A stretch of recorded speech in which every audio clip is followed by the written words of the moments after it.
next week, but this week. Okay, so please go to your correct tutorial group this week. Quiz 1 is tomorrow. It will be during lecture. I already answered this question of Piazza, but just to be clear, they are both MCQ and open-ended questions. There will be 3 multi-part questions. It's an open book quiz. You can bring in whatever you like, except no electronic equipment and no magnifying glass. Alright, you don't need a magnifying glass. This is because last time 2020 we had students to print out like stuff and then they cover with a magnifying glass because they don't want to print out so much stuff. It was insane. So no magnifying glass. Okay, so some advice. Okay, number 1, don't panic. You're not going to die. Alright, go to Visual Go, lecture notes before, sleep well. The questions aren't really difficult. Again, the quizzes are not meant to, separate out, the A pluses from the A's or anything like that. It's just meant to give you a gauge of how well you're absorbing the material thus far. Okay, so there's no trick questions or anything like that. They offer very, very straightforward questions about the material that we've covered up before. If you're unsure about anything, just raise your hand and ask. Okay, no worries there. Here's like a flow chart of kind of a tactic that I think is quite useful for these problem-solving sessions, and as well as the quiz. Number 1, very important, understand the problem. If you don't understand the problem, you're likely going to get it wrong. Okay, so you really need to understand the problem really carefully. If you're unsure about anything, just raise your hand. I'll be here, other TAs will be here, we'll be happy to help you with any confusion. Okay, we can't give you the answer, of course, but we can help you with any confusion. You want to analyze the problem next. Like, what kind of problem is it, right? Have I seen something like this before? Very often you have for quizzes, so you might want to think about where have I seen this before? And then based on what you know, figure out a solution. So if the solution is already like apparent, like you see, oh, this is a binary search problem, then just apply binary search. That's easy. If you have not seen the problem before, then what you want to do is just try to derive the most straightforward solution. So the way we grade, the way I grade, is that if you provide a correct answer, maybe not the most efficient, but correct answer, you already get partial credit. Okay? And then the bonus marks usually given for the most efficient solution. Alright, both in time and space. Usually we focus on time. Alright, so if you don't know it, you're completely blank, you don't know, then put up the most straightforward solution. Okay? Then you want to analyze it, so you want to figure out what the characteristics are, what's the big O, and then you write down a solution. Think before you write. Okay, this is very important. Think before you write down everything, because if you write everything, like do a brain dump, it's very hard to grade your answer. Okay, so do think carefully first before you write down everything. Okay, then you can iteratively improve your solution. Okay, what operations are expensive? Can I use a data structure? What kind of data structure can I use? Can I trade memory for time? Is there some structure, define copper, so on and so forth? Strategies that you actually learn in class. Okay, so that's the overall flow chart. Not everybody uses this. I find that it's helpful, but you don't have to use it. Some students just skip right to the end. Right? They're like, oh, I know what this is, and then they jump straight to the end. If you're those kind of students, you don't have to use this. This is when you start. Okay, again, understanding and analyzing problems is usually 50 to 90% of the battle. If you can do this, you're usually good already. Okay? Very often the solution may not be obvious. You need to think, right? The best solution is often not obvious. Okay, that's usually the setup. Not usually for the exams, rather than quizzes. You have the tools to do all 6. Okay, you already have them. It's just a matter of sitting down, thinking carefully. Okay. Oh, okay. So, any questions about the quiz tomorrow? No. Okay. Be here, right? So just come in and try to come on time so that we can you can maximize the time you have to solve the quiz. Okay, so I've looked through your lecture feedback. Thank you very much to all 54 of you, I think, who have responded. It's very helpful, so I really appreciate feedback. Okay, so if you want to tell me something, just go ahead, right? You can send me an email or anonymously on Piazza. So here's some of the feedback. So the first thing I asked was how you find the speed of the lectures. Most people are finding it okay or slightly fast. This is correct. This is as expected. It's supposed to be a little bit fast because that means that it's a bit challenging. The class is not supposed to be a walk in the park, right? It's supposed to challenge you a little bit. So if this is about right. Some people are finding it very easy, very, very slow. One person here, I think, and this is like 2 people. If you belong to this category, then I need to make things more difficult for you, and the TAs are thinking about how to make it more difficult for you. This will be, like extra material and stuff like that. Okay, so if you belong to that category, then we'll think of stuff. If you're finding it extremely difficult, this is a couple of you. please seek help early. So the TAs, discussion groups have started. I'm going to assign basically mentors to you guys out of the TA pool. And please feel free to approach the TA. Like we can only do so much. It's hard on you as well to kind of approach TAs, ask questions on Piazza or in person. Okay, so that's very important. If you have particular issues with a particular part, please just ask. Okay, no worries about that. My goal is not to make things difficult. It's really to kind of get you to understand the material. Okay. Okay, so the teaching style is a little bit different maybe from the regular lectures. Most people like the teaching style. That's good. Most people ask for more explanation. Okay, I'm going to try. But sometimes I don't know when you don't know, so you need to kind of raise your hand and ask. Okay, sometimes I can't tell. Right, especially if you look at me and look at you, I can't tell. So you need to explain. You need to just clarify with me. Okay. A few of you, I think 4 of you prefer regular lectures. I can't please everybody, unfortunately. It's impossible, but I'll do my best. Okay. And I think I'll try to isolate why you maybe find this to be the case. How difficult is material? Most people actually find the material quite okay. Some people find it a little bit challenging. That's good. And difficult to understand. That's I think there's another professor who used to say this, like confusion is the first step towards understanding. So confusion is good. Okay. A couple of you find it much too difficult. I think, like I said, you really need to approach your TAs, okay, or me, right? Don't feel shy. And then a few of you are finding it really easy. Like I said, I'm gonna try to beef things up for you guys. A lot of you find extra material. This is new this year, so we're adding extra material for 2040S. Most people find it useful, but I'm not making it so clear when the information can fit in. All right, so I'll try to do that a bit more and try to clarify why when it is important. Okay. So a very important part of the survey is actually your written comments. The first one, there are tons of these comments, like tons of it. Like webcast, please give me webcast, please give me webcast. Just like, I don't know, really, I think 80% is like, please give me webcast. So we're testing it out. So this lecture is being recorded. We will see, okay, how it goes. If there is no like huge shortfall in the class, we'll just upload it. Maybe I'll follow this student's advice. Delay webcast for 2 to 3 sessions, prevent students from skipping lectures. He has a real insight into student mind, maybe. Okay, Yoshi. Okay, anyway, we'll try it out. Okay, let me say I'll try it out. Extra material. So this person had a long comment, but essentially they find it very interesting. But the depth covered is not enough. Okay, I like this comment. Perhaps your goal is to pique our interest and have us not completely understand, so we can look at it ourselves. In that case, you succeeded, but at the same time, he's feeling a little cheated. I'm sorry you feel a little cheated, but actually that is my goal. Unfortunately, I have to balance. I have to balance a little bit the core material versus the extra material. That means that because I spend more time on the core material, I have less time to spend on the extra material. So it ends up being you feeling a bit cheated. I'm sorry about that. What we can do is we can add extra section, okay, with links to resources. So I've already set up a section for that based on your feedback, and I'll add more material, and the TAs will add more stuff inside. This is optional again; not everyone needs to go through it. But if you really like the extra material, it's going to be up there. Okay. Okay, difficulty. Some people find the lectures okay, but maybe the discussion groups or the tutorials can be quite hard, which is why we did that little quiz earlier. The first one is the lab is really, really hard. The stuff and the lectures feels very different. So it's support.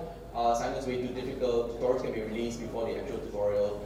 Tutorials too fast. Okay, so let me take it in turn. The discussion groups or labs will often revise the week's or previous week's material. It will usually not include like supremely difficult or very different stuff. Okay, you will be learning new stuff, new things in the discussion groups especially, but it will not be completely alien. All right. So, for example, last week's lab, the guess the number problem. What was the solution? What was the solution?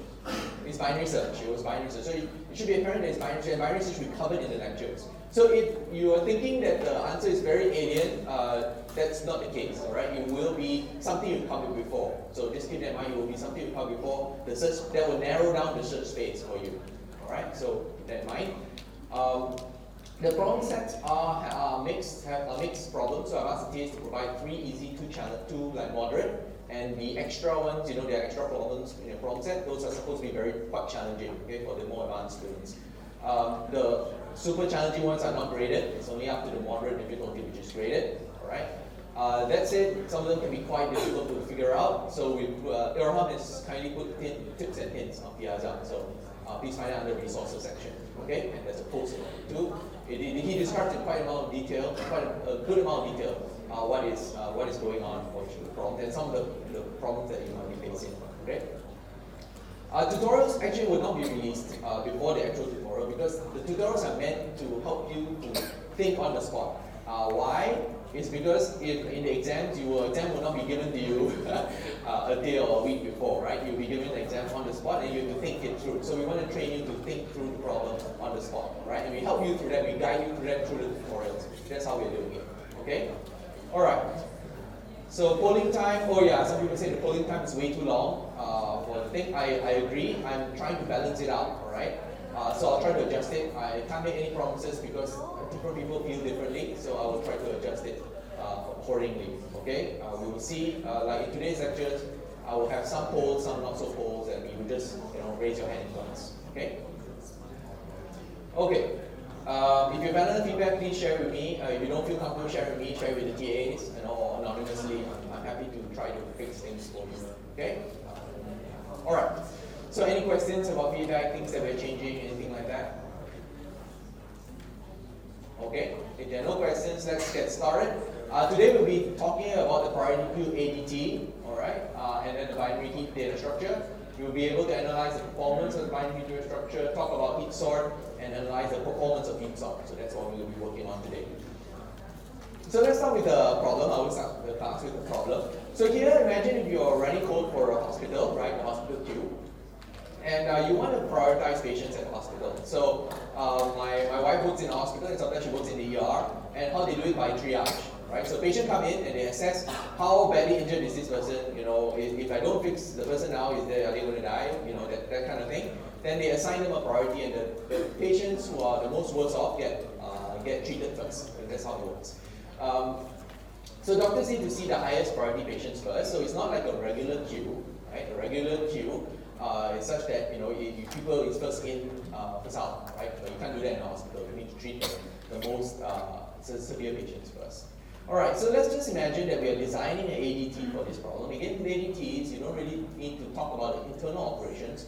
We just want to talk about what kind of the higher level, like what kind of function calls I need to make of this thing. So what kind of operations do we need to support? Let's just do this together. If I needed to code this abstract data type, right, I'm going to call this abstract data type a priority queue. Imagine if you were coding this up for a hospital, let's say, what kind of functions would you need for this ADT? What kind of functions? So you can add, okay, let's say I add what? Patient, let's say. Is that enough? Yeah, okay, I need to add like some kind of priority, right? Okay, let's say add patient priority. Next one. Sorry. Poll. Okay, what's poll do? Okay, so let's just say it's poll, but that's basically you want to get the highest. Get you that. Okay, this one is to get the patient with highest priority, right?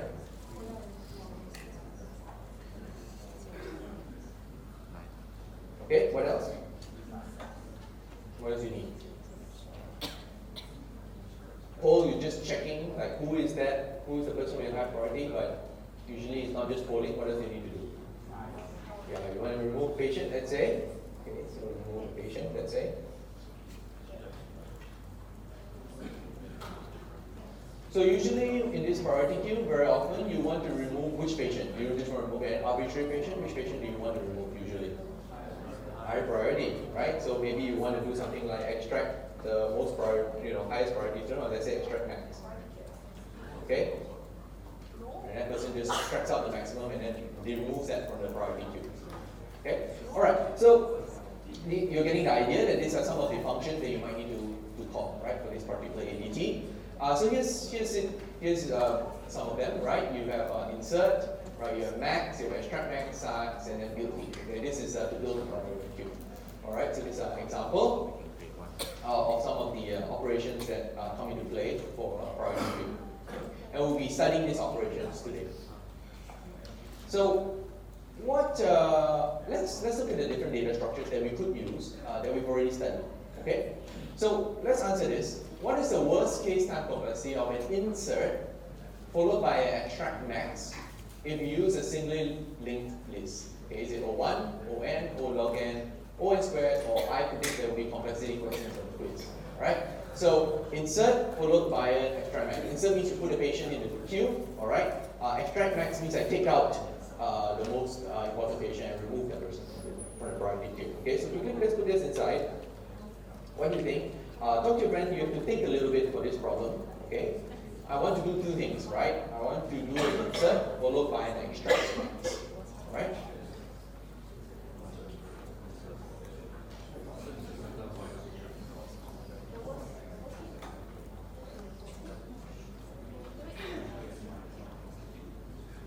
Okay, so results are coming quite quickly. I think most people are saying that it's ON, right? So, and a few people predict there will be complexity questions on the quiz. Yeah. Okay, so majority of people are thinking ON. And if you think ON, you are correct, right? So why is it ON? It is ON because either the insert or the extract max has to be expensive, all right? So what does this mean? If it is an unordered singly linked list, it's completely unordered, every time you go extract max, you're going to have to look for the maximum element and then you're going to take it out. Okay, you have to look for the maximum element, which is painful. Okay? Or you maintain sorted order. Let's say you always maintain that the largest element's in front. That's it. But that means that you have to maintain the order in it, right? And that means that inserts are then expensive. Okay? So you have to do a trade-off. So what happens if you use an array? Right now, that's the question. I don't use a singly linked list. Now I use an array. All right. So is it O1, ON, O log n, ON squared, or I'm sure now that there will be complexity time questions on the quiz. So let's have a look quickly about whether we use an array. Oh wow, everyone. Wait, is it? I think there was a. Sorry, there's a typo there, right? Okay, it should be log n, not n again. Okay. It should be log n, not n again.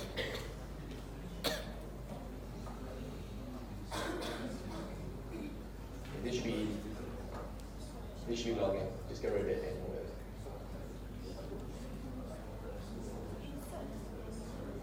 whatever. Okay, so most people are thinking it's ON. A couple of people are more, then the others are uniform across the board, and log n squared over 1.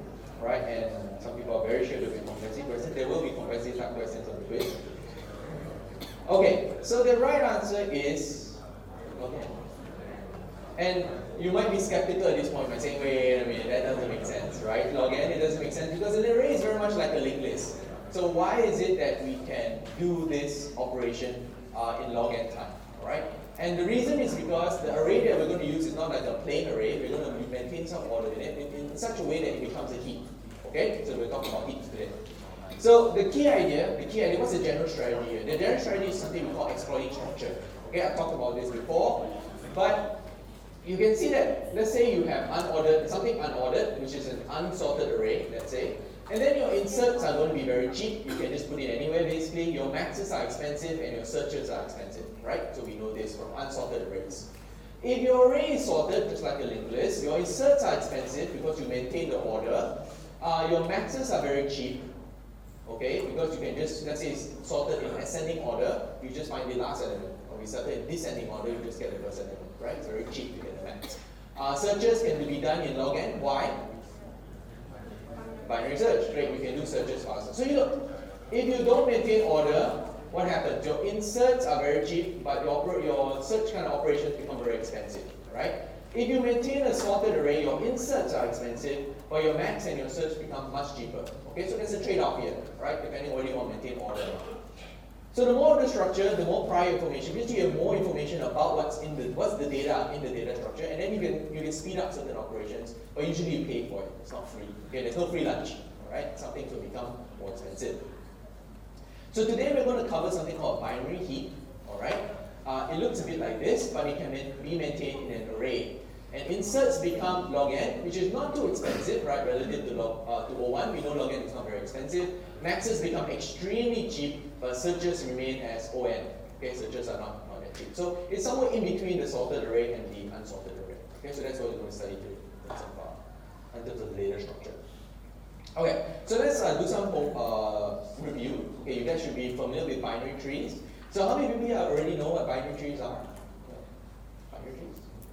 1, 2, 3, 1, binary trees? Okay, then we'll recover binary trees. This is a binary tree. Okay, it has a root node. The root node is at the top, and the leaves are at the bottom. And anything that is not a root node or a leaf, then that's going to be your inner nodes. Okay, so that's your binary tree. The first thing you might say is that this doesn't make sense. Why is the tree upside down? You can find this quote in this book, discrete mathematics book. If you want to know why the tree is growing upside down, ask the computer scientists who introduced this convention. The conventional wisdom is that they never went out of the room, and so they never saw a real tree. Okay, so computer scientists, we don't leave the room, but this is the convention. Okay, this is the convention for a binary tree. There will be a left link or edge, right? I'll use these terms interchangeably. I'll say link or edge, it means the same thing. Okay, it just means this connection here. All right, and there's a right one, and there's a left child, and a right child for, let's say, this parent node. Okay, the height of the node, right? The height of a node is the number of edges on the longest path from the node to a leaf via edge theorem. Okay, so for example, the height of the root here, right, is the longest path from a node to a leaf, and how much is that? What's the height of this node? It's written here. 3, right? It's written here, so you can see, right?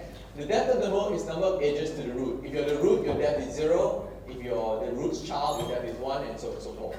Okay? The height of a tree is always equivalent to the depth of its deepest node, right? So that's something to keep in mind. I will sometimes refer to left and right subtrees, right? So a node has a left subtree and a right subtree. Okay? Sometimes this can be empty, right? If you have no right child, then there's no right subtree. Or left subtree. Okay, so let's do a simple test just to make sure everyone is on board. What is the height of this tree? 1, 3, 4,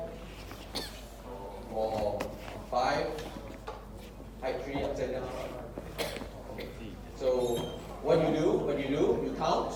I look for the longest, deepest node, right? And I count the number of edges on that path. So here will be 1, 2, 3, 4. So the right answer is 4. Okay? So it's quite simple to find out what the height of a tree is. So let me introduce another term, right? It is a complete binary tree. So what does it mean when I say a binary tree is complete?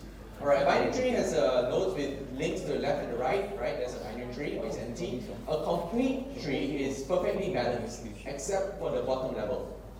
So that means that all the levels are completely filled, except possibly the last level, where the keys are filled from left to right. So the nodes will appear in this order, right? From this side to this side, alright? From the last level.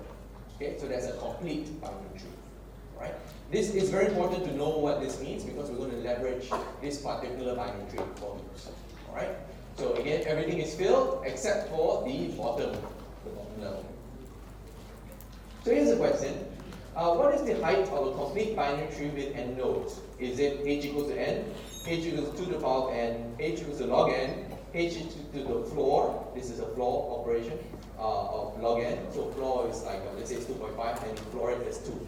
Right? If it's 3.14159, it's 3, right? Okay, and or E, none of the above. So let's look. Alright, so talk to your friend, let's figure out which one is it. Is it, n to n, log n, floor log n, right? Or none of the above. So you know how to compute this. We've seen it before, right? We've seen it before when we look at trees, right? So you know how to compute this as practice. So have a think about which one it is, and I think most people are putting floor of log n. Yeah, okay, we have to 25. Yeah, everyone is just putting floor of log n. And of course you're right. Okay, it's a floor of log n. And you can see it, if you want to write it out explicitly, then you do something like this. With one node, of course it's just the height is 0. 2 nodes, the height is 1. And you can go on, and if you have 16 nodes, it's going to be 4. 15 nodes is 3.91. That's log n, but the height is 3, right? It's a floor. Okay, that's the idea. Straightforward. Okay, so I'm going to introduce the concept of a binary heap through this property called the max heap property. Okay, max heap. Now, the max heap property is important for max heaps. What it says is this: the key of each node is larger than or equal to the keys of its children. Right? So, for example, here, 100 is bigger than 92 and 70. Okay? Right? So, you just have to maintain this property for max heap. Okay, so this is a max heap property. Let's make sure that everybody can understand what a max heap property is. Does this tree, binary tree, satisfy the max heap property? A, yes. Does it? Check. Right. Yes? Yes? Okay, no, there's a violation. If there's no violation, if there's a violation, you have to point it out. Violation? Maybe yes, I'm not sure. Okay, most people are saying yes, that's good. Okay, so this binary tree satisfies the max heap property. Okay, you're fine, right? You just check each node and you just make sure that it's larger than or equal to the keys of the children. So 70 is larger than 42, 100 is bigger than 2, and 70, 92 is bigger than 2, and 56. Okay, so that's easy. How about this one? Does this binary tree satisfy? Yes or no? No? Okay, why not? What's wrong? Okay, so this one is problematic, right? There's a violation here. So this doesn't satisfy the max heap property. Okay, so just remember, you check each node, make sure that the max heap property is satisfied, right? It's larger than the shoulder. Okay, larger or equal. How about this one? So yes, no, there's a violation. 3, not sure. D, where the numbers go. E depends on how we define our comparator. Alright, so how many people think this is okay, this satisfies the max heap property? Just double check. Alright. So what do you think? Yes? How many people think this satisfies? Yeah? No? Not sure? Where did the numbers go? Where the numbers go? Depends on how we define a comparator. Yeah. Okay. So if you answer yes, or depends on how you define, you're right. Okay, depends how you define your comparator in Java. For here, right, we're just going in lexicographical order. Alright, when I show you, usually I mean in lexicographical order, meaning that B comes before A, C comes before B, and so on until Z. Okay? So here you can verify slowly if you want that T is going to be the largest, the largest element. So, okay? Alright, so there is one way to represent this structure, right, the tree, using what we call tree representation. So you have a class, a node, right, so we're representing one of these nodes, and there is a key, right, either T, S, R, so on and so forth, 1, 2, 3. There's some data held in this node, okay, for example, the patient, right, and then there's a left child, a right child, and a parent. Let's say sometimes you can have a parent pointer, okay, parent reference. So here you go, this is what it looks like, left child, right child, and then it goes from there. Okay, very simple recursive structure. But there is a more efficient way for keys. Like I said, we're going to leverage this idea of a complete binary tree. Okay? For simplicity, I'm going to assume that indices start from 1. Right? It's just easier. It makes the math much easier to just start from 1. So we start from 1. You're going to take nodes in level order, and there are no links. We don't need any links. Not like in this situation where we had references to left child, right child, and parent. We don't need that. Okay, we're just going to use simple math to figure out where each of the nodes are. Right? Okay, so imagine if you had this particular tree. Alright, what we're going to do is that we're going from left to right, and we're just going to fill it in level by level. So remember, we're going to start at 1, and the root is going to be at this T is going to start at 1. Right? The root's children, S and R, are just going to appear next, 2 and 3. And then S children are going to appear next, P and N. Right, followed by R, children, O and A. Right? So you can see we're just labeling the nodes by indices here, 1, 2, 3, 4, 5, 6, 7, 8, 9, 10, 11. Okay, so that's how we are indexing the nodes. Alright? So let's just say I give you a node K, right, an index K, right? And I ask you, where is its parent? Where is its parent? How can I quickly compute its parent? Divide by 2. Right, so most of you will see that it's K over 2, right? So imagine it is 2, if you want a parent, it's 1, right? Divide by 2. If it's 5, again, it's you just do integer division, okay? It's going to be 2, 4 is going to be 2, and so on and so forth. Alright, so you can very quickly identify the parent of a particular node. What if you want to identify the children? Where's the left child or where's the right child? So where's the left child? 2K, alright, that's good. And if you want the right child, it's just 2K plus 1. right? It's just next to one another. Alright, so it's very efficient to find the parents and children of those. Okay? Alright, to maintain the maxi property, we are going to have to learn about two different operations called the sink and the swim operations. Okay, they're called different things, but essentially we are going to move nodes around, right? Nodes around in order to maintain this maxi property. Okay. So let's start with swim. Swim is fairly straightforward. It's either called shift up, bubble up, or increase key. Sometimes you will see it called different things when you read other sources, but we're going to call it swim because sink and swim is nice to me. Okay, the problem is this, right? A key becomes larger than the parent's key. Right? That's going to be a problem. Right? Why? Because then the maxi property doesn't hold anymore. So we need to fix this. So the way we fix this is very simple. We're just going to swap with the parent, right? So imagine this guy is wrong, right? This is T, this is P, T comes after P. So we're going to have to fix this. So what we're going to do is we're just going to swap it with the parent. Okay? Here first we swap these two. And then it's not yet fixed because then T will be here and S will be here. This is again a violation. So we keep swapping until we get to we fix all the violations. Okay, that's the idea. So the pseudocode for implementation is here, right? It's very straightforward. Right? All we're doing is while K is bigger than 1, that's for sure, and you check whether there's a violation. If there is, then you just swap it with the parent, and then you have to keep moving upwards. Okay, to keep checking whether there are any more violations, and you keep fixing the sequence. Alright, so you might think, okay, swim is easy, how about syncing? Okay, how about syncing? So in syncing, what happens is that a key then becomes smaller than one or both of its children's keys. Okay? And I want to fix this. So what's a good way to fix this? So talk to a friend next to you, let's try to figure this out. I'll give you 2 minutes, alright? It's kind of like the opposite of swim, you can imagine. So how do you count with sync? If you're finished, if you count with the concept early, then write down the pseudocode. Right? Write down the pseudocode for sync operation. I'll give you 2 minutes for this. Just compare left, right. See which one is bigger. Then swap with the bigger one. Fuck Zulu, I cannot write all these kind of codes. The binary search, all my implementation, I got problem one. All my binary got problem. I don't know why. I don't know what the problem is. Then randomly change the numbers, it will. Don't know how I fix it. Feels correct. Run my game wrong. But the copy on site also wrong. Fucked up. So I need engineering today. What? I need engineering today. Yeah. John Carl, Vincent, Sly, Sudan project. That's everyone, right? That project. That's everybody, right? Except for Jet and Danny and Jay Chang and Hanson. Oh, we got 11, right? Yeah. Should be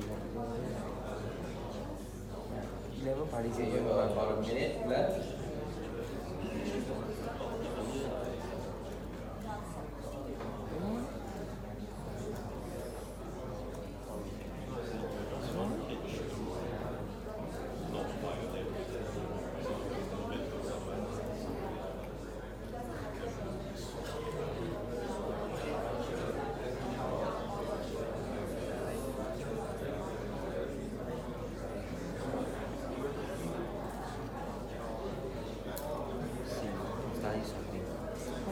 Quiz tomorrow not hard.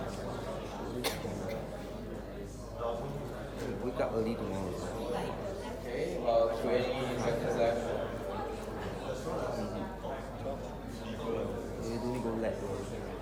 Oh, the lab was today. Yeah, definitely wouldn't have came even you need to go up. Fuck. And I said, fucking gangster. I'm gonna wake up naturally. And I said, I'm gonna wake up 11. Okay, so hands up. Let's look at this. Let's try to work it out together. All right. So here's an example. Let's work through the example because that gives us some idea of what we might do. So H here is violating the heap order, right? So this is wrong. This is kind of in the wrong place. I need to fix that. He has 2 children. All right. Which child do I swap with? the larger one, right? What happens if I swap with the smaller one? You can have a violation, right? So you don't want to swap with the smaller one. Okay, among the two, you definitely have a violation because the smaller one will go on top and then you have the larger one at the bottom, right? So you definitely have a violation. You definitely want to swap with the larger one. Okay. So you keep swapping with the larger child and you keep doing it until your heat order is restored. Just like how swim was swimming upwards, sink, you just sink to the bottom as far as you can go. Okay, so that's the idea. You either sink or you swim. This is a pseudocode for an array-based implementation. It's slightly more complicated than the swim operation, but it's also simple. Okay, it's not hard. All you do is you're just again trying to move it all the way down, right? So you're just checking, all right? You're just checking with your child. You're making sure that you swap with the right child, right? You're checking with which child is the larger one, and then you swap. Okay, you swap until you get to the bottom if you need to. Okay, that's all you need to do. Very straightforward. Okay, so now that we know about sink and swim. Okay, let's try to talk about the operations that are executed in Cantonese and also heat sinking. All right. So we want to do insert. All right. When we do an insert, what do? So insertions are easy, right? All we need to do is insert it right at the end, and then we swim it up. Okay, we insert it at the end already, it's at the bottom, we can't sink it anymore, we have to swim it if necessary. Okay, so this is easy. In case we want to insert an S, we just put it right at the end. Remember, if you're an array-based implementation, all you need to do is just put it at the end of the array, right? The first empty slot. You put it there, and then you see, oh, does this violate heap order? If it violates heap order, then I need to swim it up. Alright? Okay, so now, what's the cost of insertion? Right, based on this algorithm. Alright, I put it at the end and I try to swim it up. So is it ON? Is it O1? Was it ON? Any ONs? O1? O log N? Oh, lots of algorithms. Thank you. So confusing? One. Okay. Alright. So the right answer, of course, is log N. So why is it log N? Not only it's log N, but why is it log N? You go through all these. Okay. So where's the highest place you can swim to? Where? Where's the highest place you can swim to? In a tree. The root, right? The root is the highest place you can swim to, right? And you're putting right at the bottom. So again, how many edges do you need to go? It's equivalent to the height of the tree, right? So you need to go up at most log N, right? Based on the analysis we did for the height of the tree. Okay. All right. So this is max. What do we do for the max? What element do we return? The root, right? The root. You just return the root. That's an O1 operation. All right? That's easy. You want to just return the max element. Okay. Extract max. So what happens if you need to return and remove the highest priority element? So what do you do now? So the idea is very simple. You remove the root. You exchange the last element with the root. You exchange the last element with the root, and then you sink it down. Okay? So again, you've removed this. Now there's an empty space there. I need to fill something in it, right? It's kind of tricky to pick out any of one of these things, but I can easily take out the last element. So I'm going to take this element out and put it inside. This is what happens here, right? And then I'm just going to sink it down, right? I'm going to sink it down because putting in the last element will lead to some violations. So I need to sink it down. All right. What is the cost of this? ON, O1, O log N, log N. Okay, great. And I love this synthetic analysis. Okay. So it's of course it's log N, and for the same reason that we talked about just now. How far do you need to sink it down? How far do you need to sink it down? You need to sink it down at most to the deepest part of your tree, right? And you need to sink it down to that level. That's going to be log N, right? Because you know the height. Okay, so good. All right, build heap. All right, so this is interesting. What it does is creates a priority queue from an array of patients. Right? So I have an array of patients. I want to build a heap. So how do I do that? So given an unsorted array A of elements, how long do we need to create a binary heap? All right. So try to put this on hold everywhere. Is it n log n, O1, On, and D? The answer has to be A. So I don't just want the computational complexity. Also think about the algorithm you use, okay, to build a heap. So So I'll give you, let's say, a minute. And log N. So maybe About a minute. So talk to your neighbor, right? And try to figure out. Oh, this is cost efficient. Sorry, give me a second. This thing wasn't updated for some reason. Okay, here. Sorry. So is it N log N, is it O1, is it ON, or is it the answer is to be A?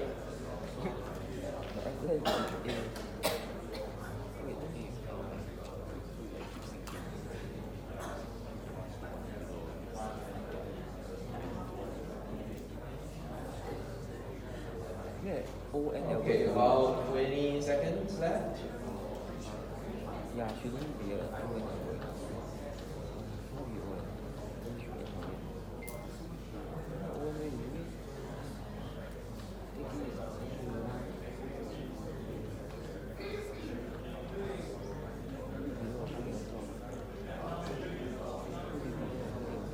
Okay, time's up.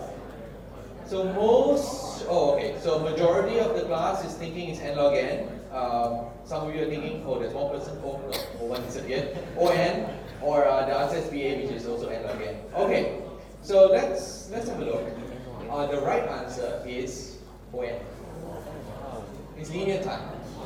But I know some of you were thinking N log N because you insert each element one by one, and each insert takes log N time, so definitely takes N log N time, right? So it's N log N. How can you do it in ON time? That doesn't make sense.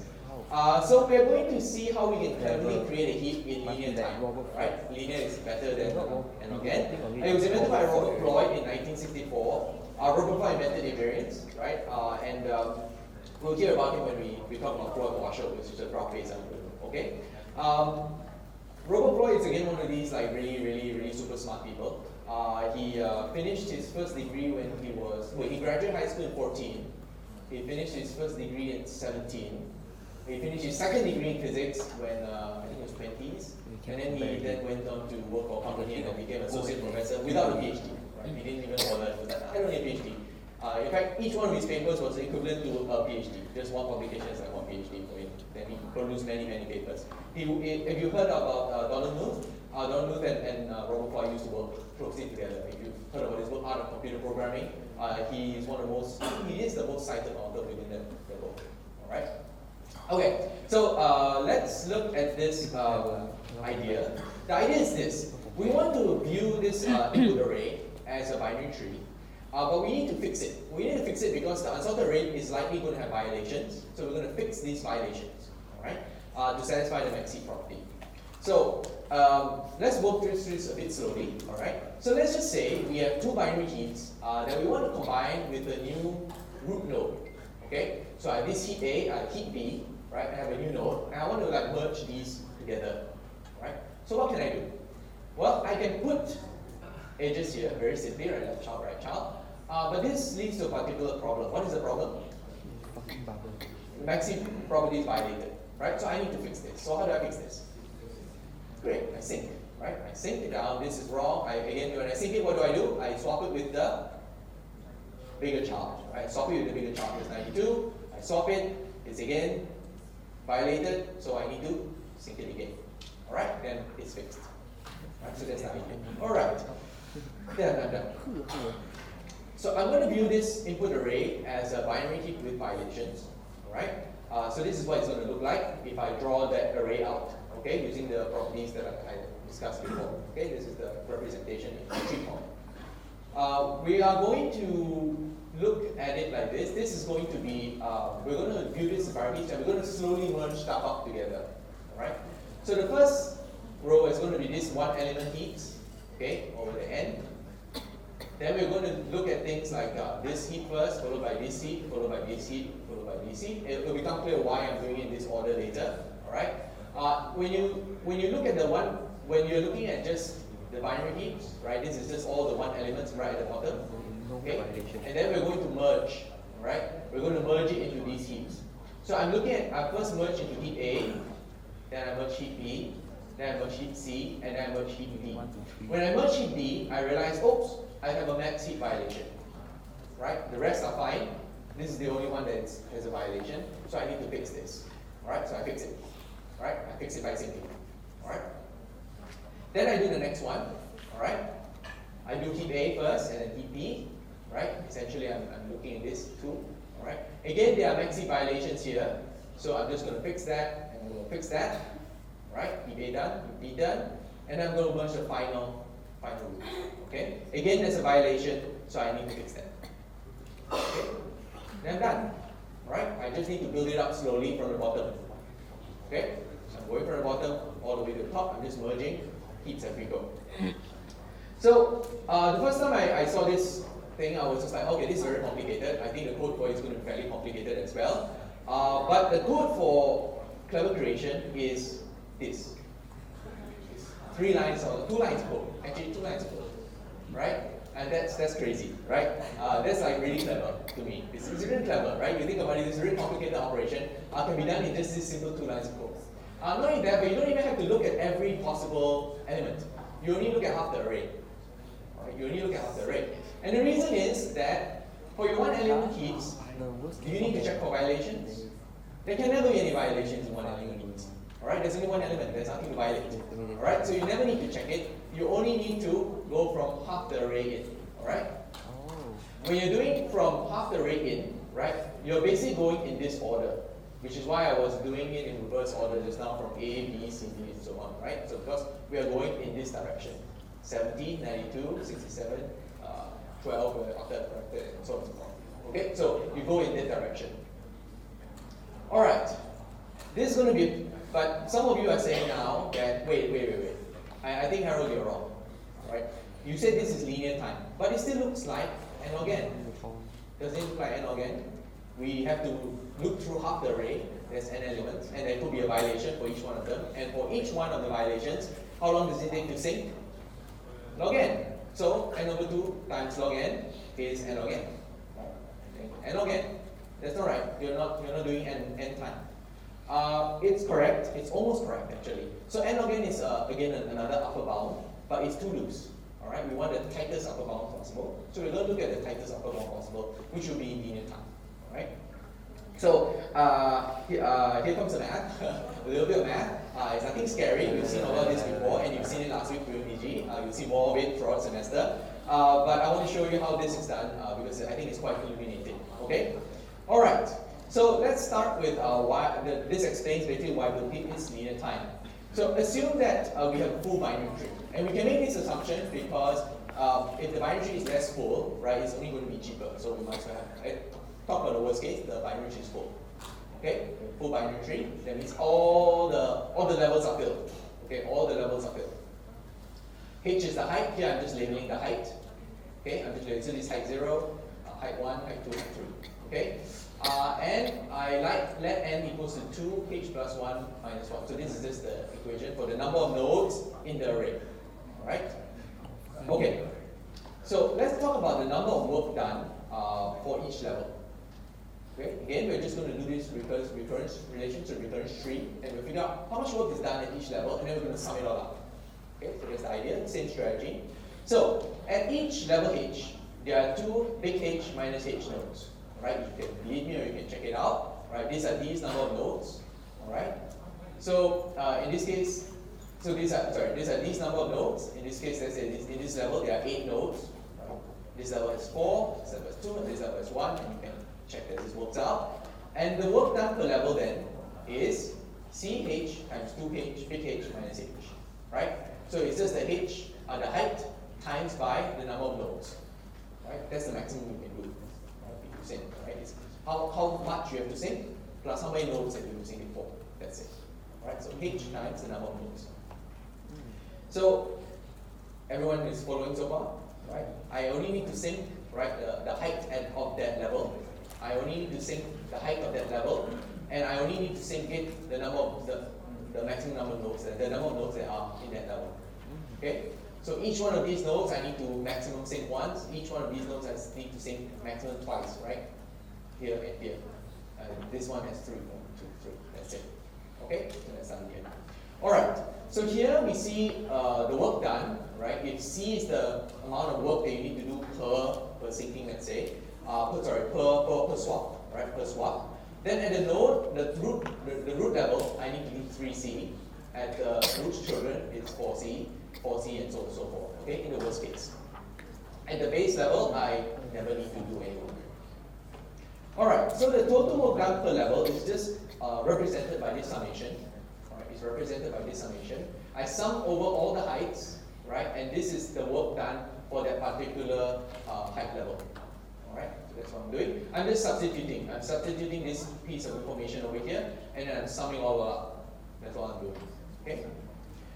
This you can rewrite it. Alright, all I'm doing is putting the 2h and putting 2h at the bottom, right? The two small h at the bottom. Right? And then I'm going to take these constants out, right? Because these are constants with respect to small h. Taking that out. So I've ended up with this particular summation. This part is easy, but maybe this part is a little bit difficult. So instead of summing up to h, I'm going to sum up to infinity. Alright? You know this is an upper bound because this is just a finite sum, right? These are positives. This is an infinite sum. This left-hand side must definitely be smaller than this right-hand side, right? Because I'm summing sequence all the way up to infinity. Alright? The nice thing about this particular sum is that I can evaluate it. Okay, I can evaluate it directly, right? And this is the formula for it if you want, right? It's just half, in this case it's half, don't take the half out, okay? And this, you can think it's a ratio, and it's r over 1 minus r squared, right? Which is 2. So for those of you who are interested in how you derive this kind of formula, right? For those who are interested in deriving this kind of formula, it's not hard. You actually have to just take derivatives, okay? So I think some of you know this formula. Let's say I goes 0 to infinity. Right, so you guys have seen this before, the geometric sum. Right? What is this equals to?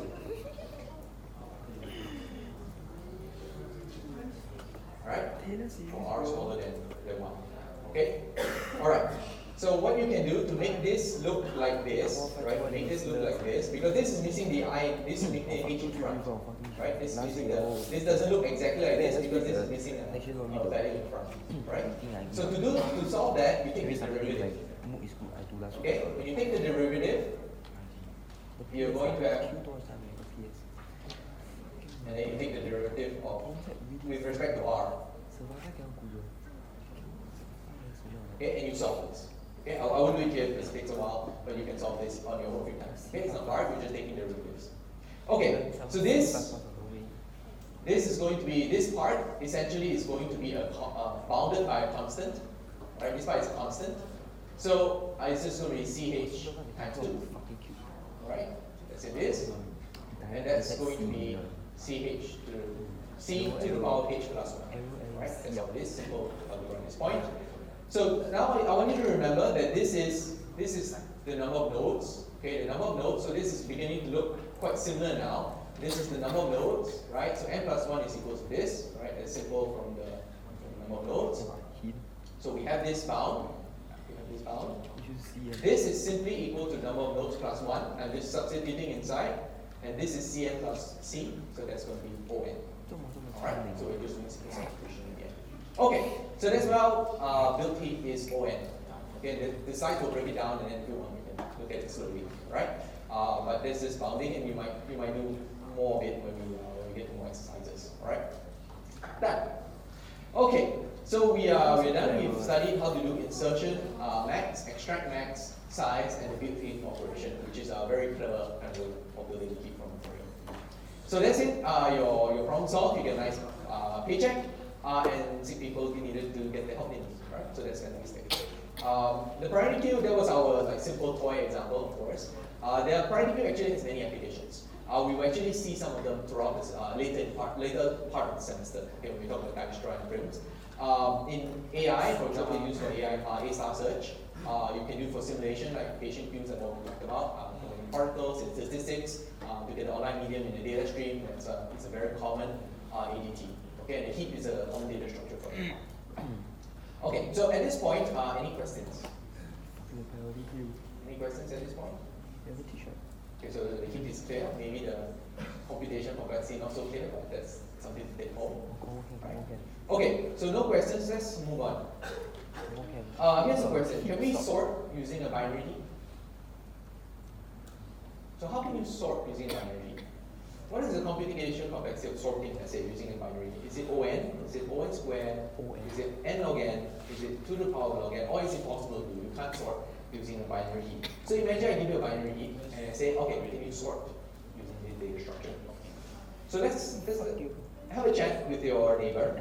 Okay, I'll give you a couple minutes and see whether you can figure out whether you can sort using a binary heap and how long it might take.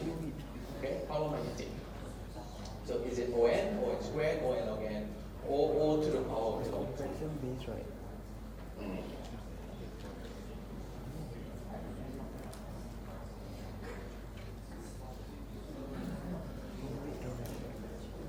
But the problem they use it because you need to put everything into a binary heap first. That's why you don't do it. Heap sort is not a comparison based sort.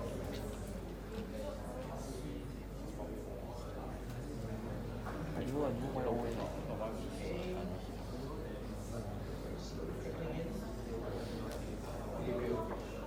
Give you another minute. Comparison based is almost the end of n. So what's the most straightforward way to solve this problem? Right? Think about what's the most straightforward way. I give you a heap, and what can you do with a heap? You can extract the maximum element. Right? That's the thing you can do. So how can you use that in order to sort an array? Extract maximum is log n, right? I think that log n at the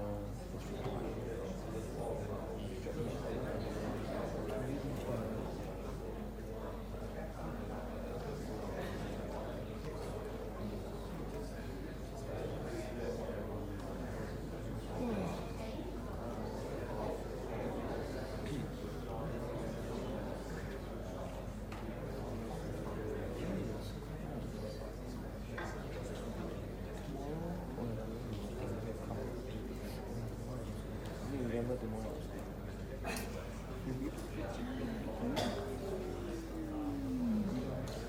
Yeah, that's the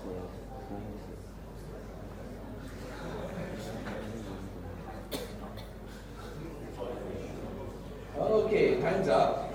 Let's lock this. Okay. So 20% of the 24 respondents said it's linear time, and majority believe it's O n log n. Okay. So can this be linear time? What kind of operation am I using when I do a IMAX and things like that? Is it a comparison base? Right? And you know what's the lower bound for comparison base sort? Again, okay. All right. So let's it's n log n, right? It's n log n. So the simplest way you can think about doing this is maybe you first put your you have all your how to say you declare a new this. Let me start again. You're given A. A is an array, right, which is unsorted. That's it. And then you create a new array which is sorted. Sorry, a new you allocate some memory for your sorted array, and then first you build the heap, right? You build the heap out of A. This takes how long? Build heap takes how long? O n time, right? It's O n time. It's O n time. And then I'm just going to keep extracting the max and putting that into the new sorted array. Okay. So what I do is I keep calling extract max until I run out of elements, essentially. And every maximum element I take out, I need to put it at the end. Right? Put it at the end of my new sorted array. Okay, so that's the most straightforward way of using a heap in order to sort. Right? So here's a question: can we do better? A, yes we can. B, no, this is optimal, can't do anymore. C, judging by your past questions, I think you're going to say yes, so I pick A. Or D, I pass. Okay, so the answer of course is yes we can, right? Or C, your answer C is also correct. Yes we can. How much space does this take? Can you see how much space this takes? On, right? You have, because of this new memory that I'm allocating here, this takes additional On space, right? And we're going to cut this down. Okay, this takes On space, we're going to cut that down. So the idea for cutting this down to basically to something more manageable than On, is to first swap the n and then resync. Alright? So let's have a look at this. Why can we do this? So remember, where is the maximum element? It's always at the top. Right? It's always at the top. So where do I want it? I want it at the end. Okay, so I'm going to swap it with the end. I'm going to swap these two, right? And then this guy is in the correct space, right? He's done. He's in the correct place. I don't want to touch him anymore. He's already there. Okay, but I have a problem. This thing is violating my maxi condition, right? This is maxi property is violated. I need to fix this. All right. So how do I fix this? I sync. Great. I sync. Right. I have to be careful because I can't sync it all the way to the end, or else this will reverse what I did. So that I shouldn't do that. Okay. What I should do instead is sync up to this point. Right. I imagine as though my array was one element shorter. Right. It's one element shorter, and I sync only up to that point. So I keep doing that. Okay. So I'm going to sync it right up to that point. So now I have one element in the right place. 92 is already correct. So what do I do? I repeat. Okay? 3 and 70.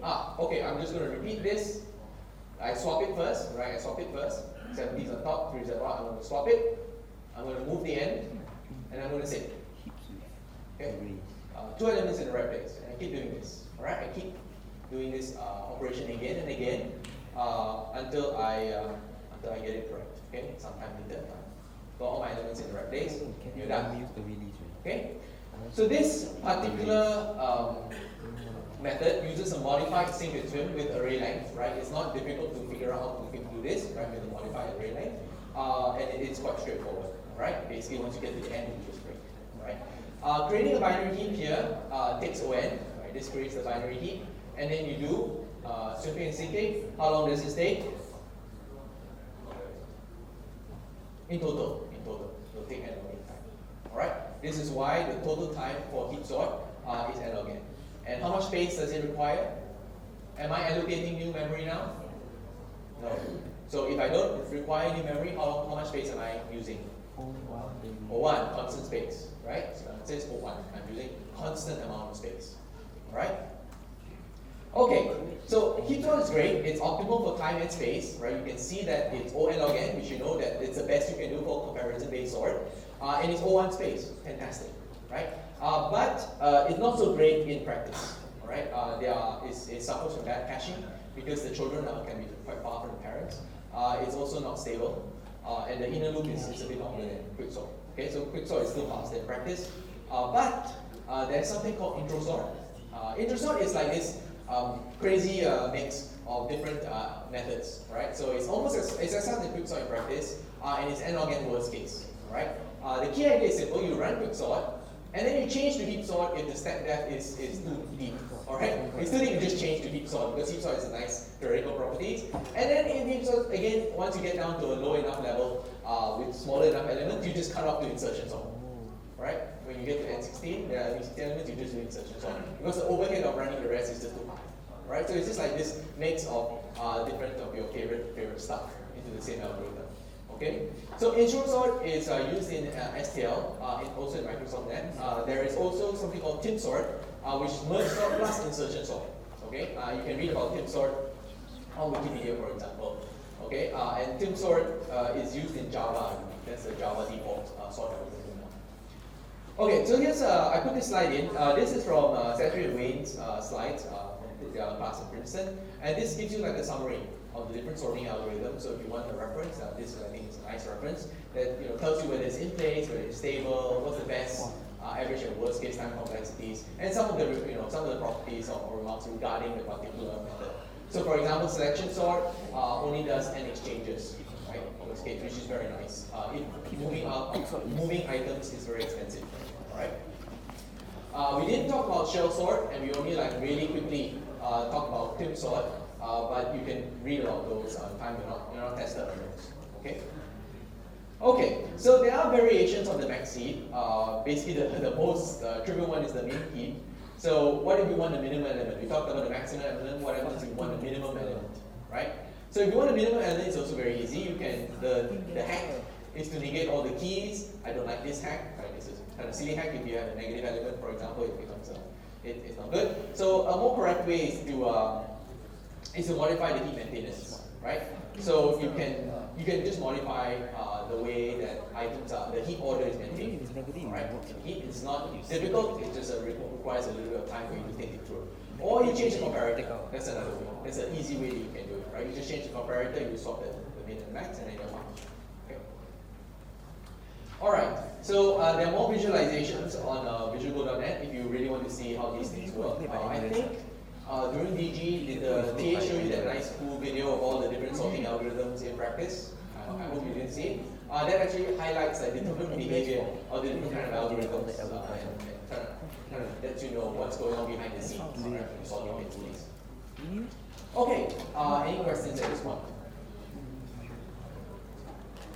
Questions? Heat sort? Heat? Okay, good. So if there are no further questions, we're done for today. Essentially now you know about priority queues, you know about binary heat, you can analyze the performance, and you know how to use binary heat to do sorting, which is the heat sort algorithm, and the performance of it. Right? Remember the quiz is tomorrow. Don't be late, please come in on time, a bit earlier. Open book quiz, you can bring whatever you want. I would suggest not bringing in everything, you won't have time to look up stuff. Okay? Just bring in your brain. That's really all you need. Okay? And before next week, please go over the binary search tree module, the BSD module. That's where the next week. Okay? Study up to ADL3. And yeah, I'll be here for questions. If you have questions. Right.